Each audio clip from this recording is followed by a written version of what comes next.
আল্লাহ রসুল সাল্লাল্লাহু আলাইহি সাল্লামের আদর্শের ভিতরে একটা আদর্শ ছিল খুলুকে আজিম, উত্তম চরিত্র। এই উত্তম চরিত্রের ভিতরে আরেকটা চরিত্র ছিল আল্লাহ রসুলের, যে আল্লাহ রসুল সাল্লাল্লাহু আলাইহি সাল্লাম কখনো কোনো মুসলমানকে কষ্ট দেন নাই, কোনো মুমিন মুসলমানকে কষ্ট দেন নাই। তো আয়াত এবং হাদিস দুইটার উপর ইনশাআল্লাহ যতটুকু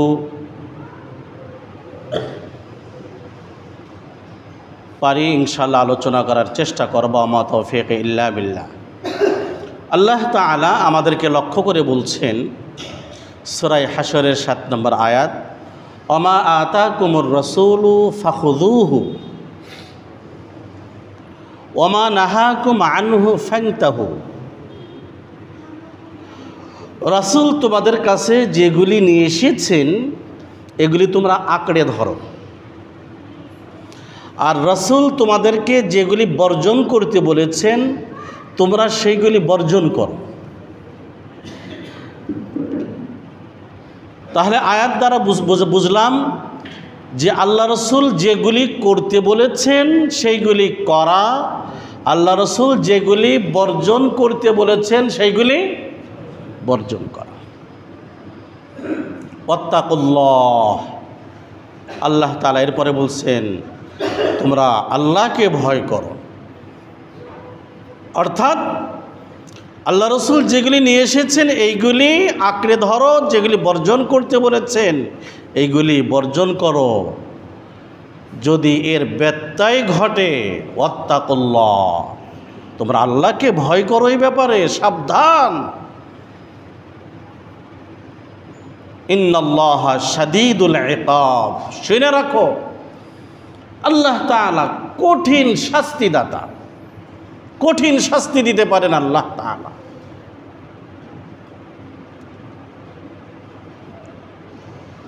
আম্মাজান আয়েশা সিদ্দিকা রাদিয়াল্লাহু তাআলা আনহার কাছে সাহাবীরা জিজ্ঞাসা করতেছেন যে আল্লাহ রসুলের চরিত্র কেমন ছিল। এটা আমাদের সামনে কিছুদিন পর আসবে, অমুক নেতার চরিত্র ফুলের মতো পবিত্র, নামাজ পড়ে না এক ওয়াক্ত, গাঞ্জা খায় 5 ওয়াক্ত।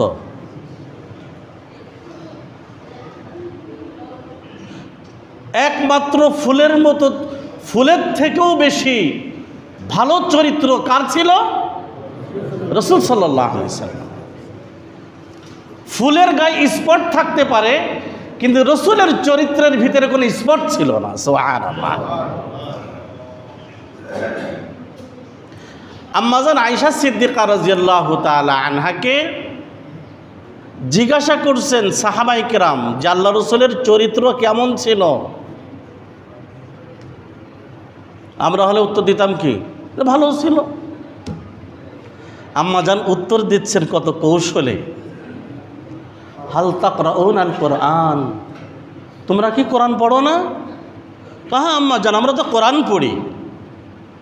তাই পুরা কোরআনই আল্লাহ রসুলের চরিত্র ছিল। পুরা কোরআন কার চরিত্র ছিল?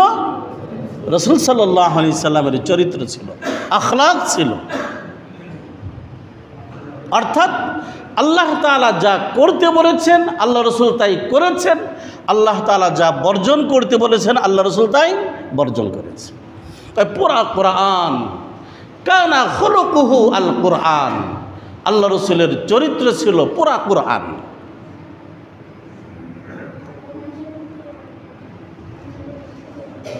আম্মাজান আয়েশা সিদ্দিকা রাদিয়াল্লাহু তাআলা আনহা বলেন, রসুলের চরিত্র সম্পর্কে তোমরা কিছু জানতে চাও তাহলে আমার কাছ থেকে কিছু জানো। ওয়াল্লাহি মা দরাবা রাসূলুল্লাহ সাল্লাল্লাহু আলাইহি সাল্লাম খাদিমান ওয়ালা ইমরাতান ওয়ালা আহাদান ইল্লা ফিল কিতাল। আম্মাজান আয়েশা সিদ্দিকা রাদিয়াল্লাহু তাআলা আনহা বলেন, আল্লাহর কসম, আল্লাহ রসুল সাল্লাল্লাহু আলাইহি সাল্লাম কখনো কোনো গোলামকে মারেন নাই, স্ত্রীকে মারেন নাই, অন্য কাউকে মারেন নাই। তবে জিহাদের ময়দানের কথা আলাদা, জিহাদের ময়দানের কথা আলাদা। আল্লাহ রসুল নিজেই তরবারি চালাইছে। জিহাদের ময়দানে আল্লাহ রসুল তরবারি চালাইছেন, এটা আল্লাহ রসুলের চরিত্রের পরিপন্থী নাকি? না ঠিকই আছে? কার নির্দেশে? আল্লাহর নির্দেশে।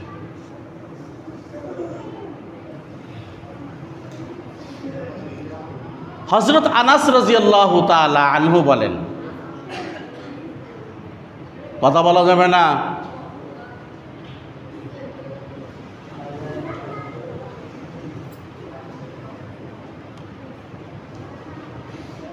পোলাপান বেশি কথা বলতেছে, ওখানে বসেই যে ৫-৬টা ভাগ করে দেন, এক এক জায়গায় ভাগ করে দেন, ভাগ করে দেন, ভাগ করে দেন।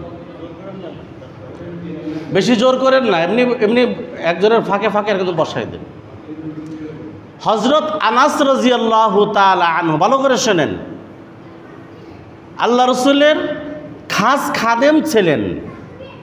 আল্লাহ রসুল আনাস রাদিয়াল্লাহু তাআলা আনহু বলেন, খাদামতু রাসূলুল্লাহি সাল্লাল্লাহু আলাইহি সাল্লাম 10 সিনিন। আমি আল্লাহ রসুলের খাদেম ছিলাম 10 বছর। কয় বছর? 10 বছর। তিরমিজি শরীফের হাদিস। ফামা ক্বালি উফিন। আল্লাহ রসুল কোনোদিনও আমাকে লক্ষ্য করে বলেন নাই আহ। ওমা ক্বালি লিমা সানাতা আল্লাহ সানাতা। আল্লাহ রসুল এই কথাও কোনোদিন আমাকে বলেন নাই, আনাস তুমি এই কাজটা কেন করলে, তুমি এই কাজটা কেন করলে না। আল্লাহ রসুল কোনোদিনও আমাকে এই কথা বলেন নাই, কোনোদিনও না। আর ধমকতের তোর প্রশ্নই আসে না। আল্লাহ রসুল সাল্লাল্লাহু আলাইহি সাল্লাম বিদায় হজের ভাষণে কয়টি পয়েন্টের উপর কথা বলেছিলেন জানেন আপনারা? 32টি পয়েন্টের উপর কথা বলেছিলেন। কয়টি পয়েন্ট? 32টি। বুখারী শরীফের হাদিস। আল্লাহ রসুল বিদায় হজের ভাষণে বললেন, শুনে রাখো, আজকের দিন যেরকম তোমাদের কাছে পবিত্র জিলহজ, এই মক্কা নগরী যেরকম তোমাদের কাছে পবিত্র, আজকের দিন থেকে তোমাদের রক্তও এরকম পবিত্র, তোমাদের ইজ্জতও এরকম পবিত্র। সাবধান, কেউ কারোর ইজ্জত হানি করবে না।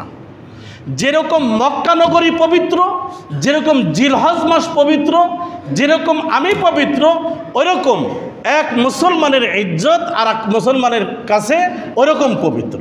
সুবহানাল্লাহ।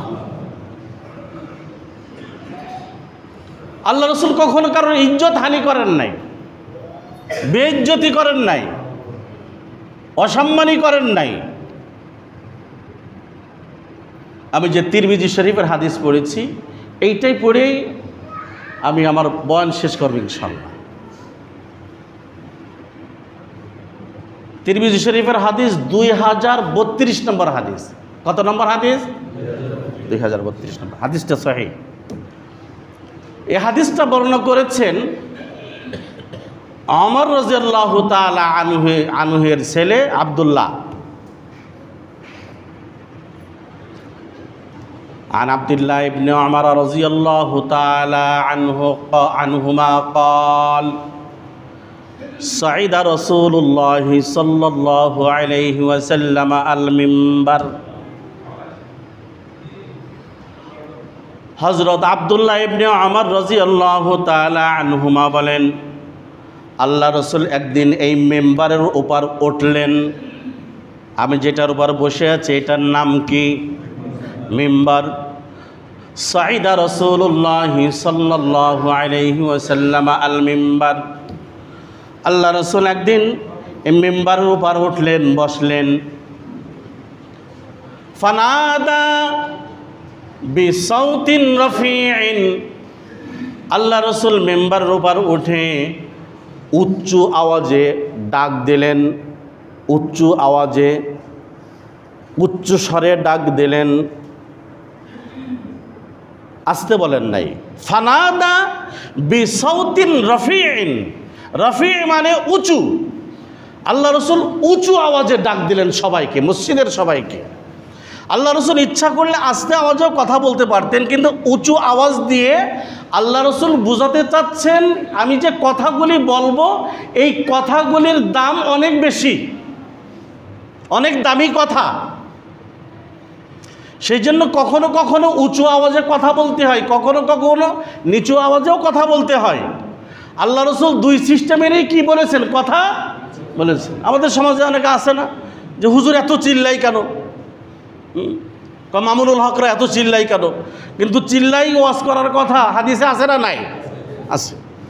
ফানাদা বিসাউতিন রফিইন, আল্লাহ রসুল সাল্লাল্লাহু আলাইহি সাল্লাম উঁচু আওয়াজে আহ্বান করলেন, ইয়া মাশারা মান কদ আসলামা বিলিসানিহি ওয়ালাম ইউফজিল ঈমানু ইলা কলবিহি। আল্লাহ রসুল বললেন, ইয়া মাশারা, হে সম্প্রদায় তোমরা শোনো, মান ওই সম্প্রদায়, আসলামা বিলিসানিহি যারা ইসলাম গ্রহণ করেছ মুখে মুখে, ওয়ালাম ইউফজিল ঈমানু ইলা কলবিহি, কিন্তু ঈমান এখনো অন্তরে ঢোকে নাই। তোমরা শুনে রাখো ভালো করে, মান আসলামা বিলিসানিহি, যারা শুধু জবানে জবানে ইসলাম গ্রহণ করেছ, ওয়ালাম ইউফজিল ঈমানু ইলা কলবিহি, কিন্তু অন্তরে ঈমান এখনো ঢোকে নাই, অন্তরে ঈমান ঢোকে নাই। আল্লাহ রসুলের বিশিষ্ট সাহাবীদেরকে লক্ষ্য করে এই কথা বলতেছেন, তাহলে আমরা কোথায়?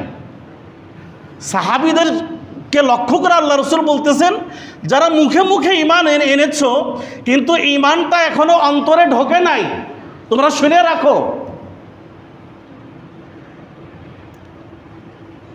যদি কোনো খতিব মসজিদের মুসল্লিদেরকে লক্ষ্য করে বলে, এইরকম কথা বলে যে সব শুনে রাখেন, যারা শুধু মুখে মুখে ঈমান আনছেন কিন্তু ঈমান এখনও অন্তরে হান্দাই নাই, শুনে রাখেন। দাঁড়া, ইমাম খতিবরে দেখতেছে কালকের থেকে কীভাবে খেতেন, আমাদের নাকি অন্তরে ঈমান ঢোকে নাই, আমাদের নাকি অন্তরে ঈমান ঢোকে নাই। কিন্তু আল্লাহ রসুল এই কথা কাদেরকে বলতেছেন লক্ষ্য করে? সাহাবাই কেরামকে লক্ষ্য করে বলছেন, রাদিয়াল্লাহু আনহুম ওয়া রাদু আন, যে সাহাবাই কেরামকে আল্লাহ তাআলা, সাহাবাই কেরামের প্রতি আল্লাহ তাআলা সন্তুষ্ট, আল্লাহ সাহাবাই কেরামও আল্লাহ তাআলার প্রতি সন্তুষ্ট হয়ে গিয়েছে। আল্লাহ রসুল এই কথা বললেন, ইয়া মাশারা মান আসলামা বিলিসানিহি ওয়ালাম ইউফজিল ঈমানু ইলা কলবিহি, হে ওই সম্প্রদায় যারা জবানে জবানে ঈমান এনেছ, ইসলাম গ্রহণ করেছ, কিন্তু ঈমান এখনও অন্তরে ঢোকে নাই, তোমরা ভালো করে শুনে রাখো। ঈমান এখনও অন্তরে ঢোকে নাই, ভালো করে শুনে রাখো। লা তুযুল মুসলিমিন, তোমরা মুসলমানদেরকে কষ্ট দিও না। কাদেরকে কষ্ট দিও না? লা তুযুল মুসলিমিন, তোমরা মুসলমানদেরকে কষ্ট দিও না। ওয়ালা তুআইরুহুম, কোন মুসলমানকে তোমরা লজ্জা দিও না। ওয়ালা তুআইরুহুম, কোন মুসলমানকে তোমরা লজ্জা দিও না। ওয়ালা তাত্তাবিউ আওরাতিহিম, কোন মুসলমানের গোপন দোষ তোমরা তালাশ করো না, খোঁজ করো না। তার কি কি গোপন দোষ আছে তোমরা খোঁজ করো না। আমরা তো আঙ্গুল দিয়ে বের করার চেষ্টা করি নাকি, এ দোষ একটা পাওয়া গেছে, দোস্ত একটা পাওয়া গেছে দোষ, আরও যদি আমরা খোঁজ নিই আরও পাওয়া যাবে দোষ, লাগে এবার ওর পিছনে লেগে যা। এরকম লোক আমাদের সমাজে আছে না নাই? এক ভাই আর এক ভাইয়ের উন্নতি দেখতে পারে না, এক ভাই আর এক ভাইয়ের উন্নতি দেখতে পারে না।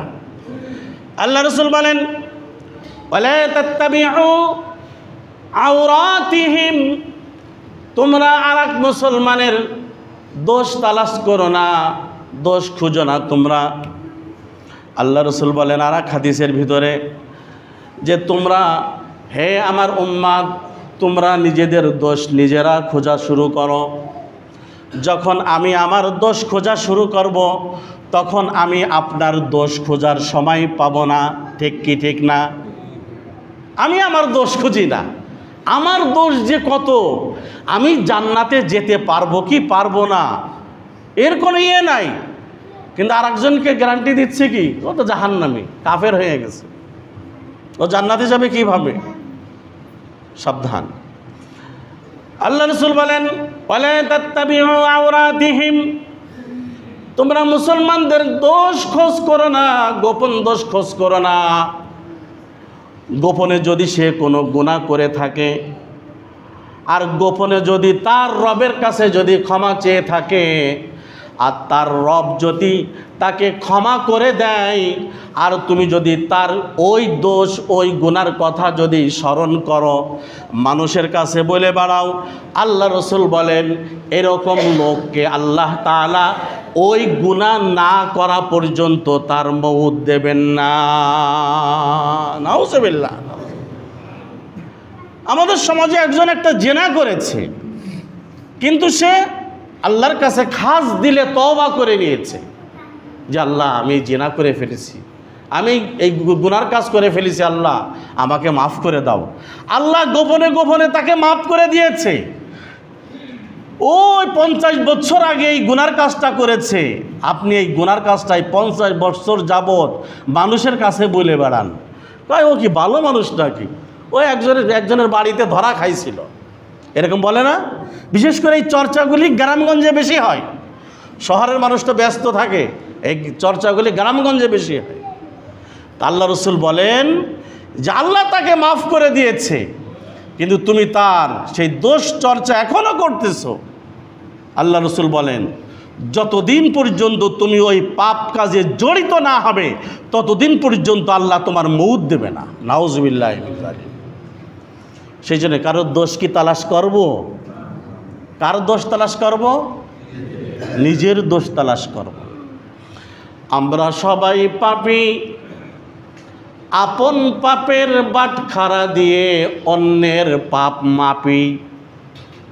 আমরা সবাই পাপী, কিন্তু আমার পাপের যে বাটখারা আছে, দাড়ি পাল্লা আছে, এই পাল্লা দিয়ে আমি আরেকজনের পাপ মেপে বেড়াচ্ছি। আল্লাহ রসুল বলেন ওয়ালা তাত্তাবিউ আওরাতিহিম, তোমরা কোনো মুসলমানের দোষ তালাশ করো না।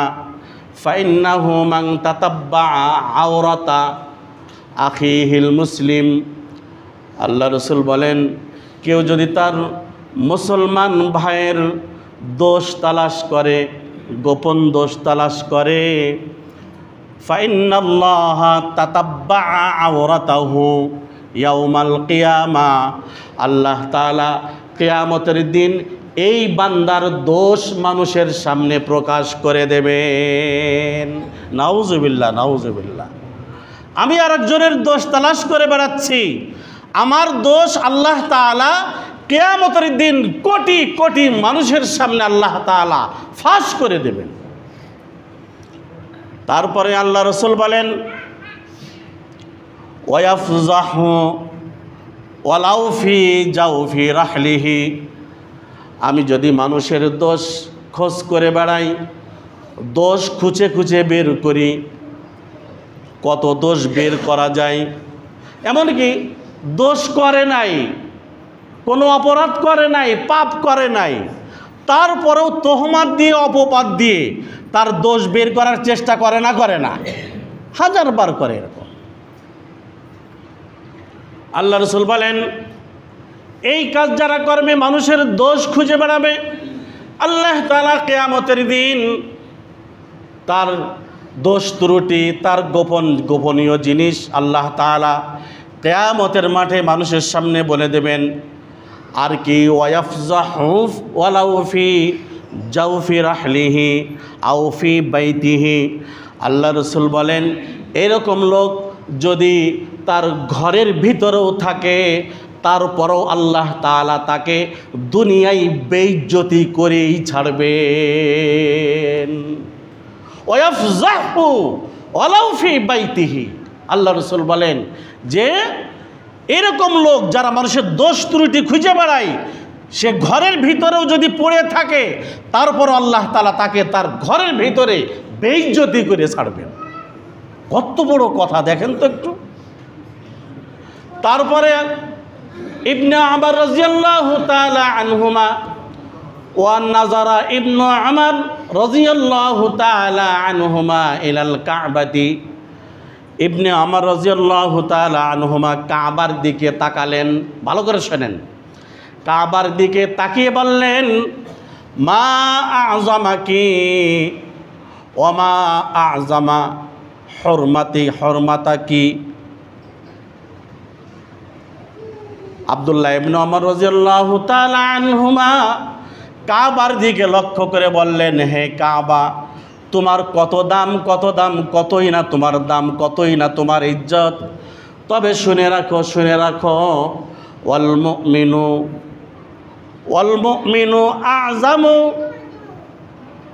মুমিনু আ'যামু হুরমাতাকে ইনদাল্লাহি মিনকে।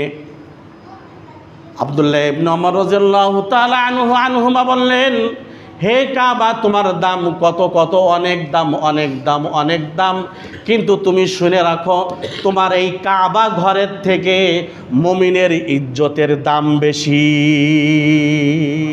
সুবহানাল্লাহ বলবেন না? কাবা ঘরের থেকেও কার দাম বেশি? মুমিনের ইজ্জতের দাম বেশি, ইজ্জতের দাম বেশি। সেই জন্য আল্লাহ রাসূল বলেন, সাবধান, কোনো মুমিনের ইজ্জত হানি করবে না, কোনোভাবে না, ইশারা ইঙ্গিতে না, সরাসরি ডাইরেক্ট ইনডাইরেক্টও না, কোনোভাবে কোনো মুমিনের ইজ্জত হানি হয় এই কাজ করবে না। তাহলে কাবার, এবার বলেন দেখি, কাবা ঘরের দাম বেশি না মুমিনের ইজ্জতের দাম বেশি? এই হাদিস তিরমিজি শরীফের কত নম্বর হাদিস? 2032 নম্বর হাদিস, খুলে দেখবেন। কোন এক কবি বলেন, কাবা বনিয়াদ খলিলে আকবর আস্ত, 100,000 কাবা এক দিল বেহতার আস্ত, কাবা রাহার দম তাজাল্লি মি ফজুদ, ই ফয়জ আজ ফাইজে ইব্রাহিম বুদ। কাবা ঘর, হাজার হাজার কাবা ঘরের থেকে একজন মুমিনের দিলে কষ্ট দেওয়া, হাজার হাজার কাবা ঘর ধ্বংস করার থেকে একজন মুমিনের দিলকে ভেঙে দেওয়া, কষ্ট দেওয়া, এইটা আরো বেশি মারাত্মক গুনার কাজ। আজকের থেকে প্রতিজ্ঞা করব, কোনো মুমিনের ইজ্জত হানি করব না। ইনশাল্লাহ করতে পারবো না? ইনশাল্লাহ।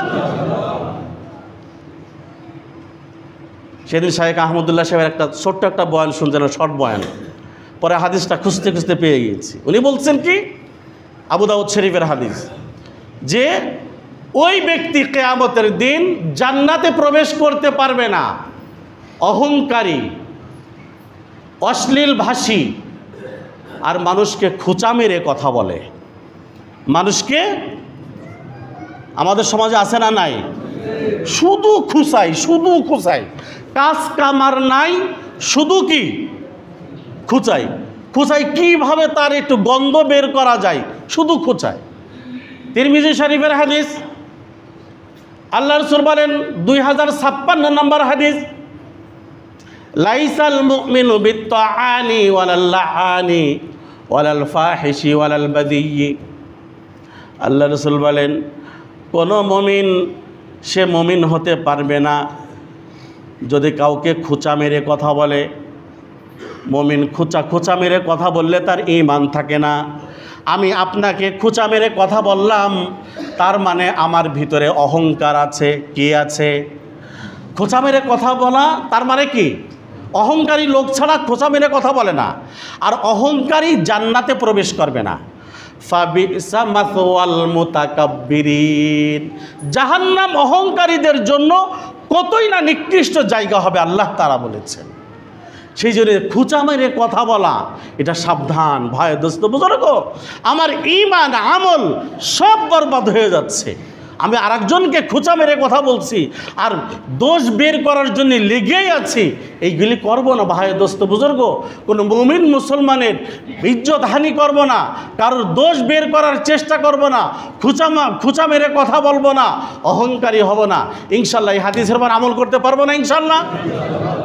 নামাজ কালাম সব কিছু করলাম, কিন্তু এই বদমাইশিগুলিও করলাম, নামাজ কালাম নিয়ে কোনো দরকার নাই, কোনো দরকার নাই। আল্লাহ তাআলা আমাদেরকে হেফাজত করুক, সবাই বলে আমিন। তার নামাজ কালাম দরকার নাই, তাই নামাজ কালাম পড়বো না, এইগুলি ঠিক রাখবো, এরকম নাকি? হুজুর নামাজ কালাম না পড়তে পারে কিন্তু এই কাজগুলি করি না, না ওই তো নো এরকম হইতো না। নামাজ কালাম পড়তে হবে। নামাজ কি? নামাজ পড়ার দরকার আছে না নাই? সবার জন্য কয় ওয়াক্ত? না জুমার নামাজ শুধু? সবাই কয় না, এবার কেউ কেউ মাথা নিচু করে দিচ্ছে। 5 ওয়াক্ত পড়বো তো ইনশাল্লাহ, সবাই পড়বো তো ইনশাল্লাহ, জামাতের সাথে পড়ার চেষ্টা করবো তো ইনশাল্লাহ। আমার বালেক ছেলে যদি থাকে, সুস্থ বালেক ছেলে যারা বাসায় আছে, তাদেরকেও মসজিদে আনার চেষ্টা করবে ইনশাআল্লাহ। আল্লাহ তাআলা তৌফিক দান করুন। আখিরু দাওয়ানা আলহামদুলিল্লাহি রাব্বিল আলামিন। যাদের সুন্নাত বাকি আছে কবুল জুমা 4 রাকাত পড়ে।